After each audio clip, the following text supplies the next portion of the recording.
Hamas mulai pakai strategi baru dalam memberi mimpi buruk bagi tentara Israel hari demi hari.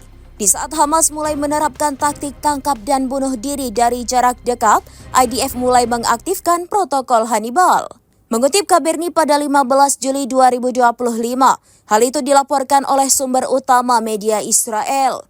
Lebih tepatnya, dilaporkan bahwa seorang tentara Israel tewas dan 3 lainnya terluka parah. Terkhusus dalam insiden keamanan yang sulit di zona timur kota Gaza. Merujuk di tengah laporan adanya upaya penangkapan satu di antara tentara selama bentrokan terjadi. Sumber-sumber Israel mengkonfirmasi bahwa tentara telah mengaktifkan protokol Hannibal, sebuah prosedur militer yang dirancang untuk mencegah penangkapan para tentara, bahkan jika itu berarti melukai atau membunuh mereka yang melakukan penangkapan. Sehingga hal ini mencerminkan besarnya kekhawatiran Israel bahwa upaya penangkapan yang berhasil akan terjadi.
Download Tribun X sekarang, menghadirkan lokal menjadi Indonesia.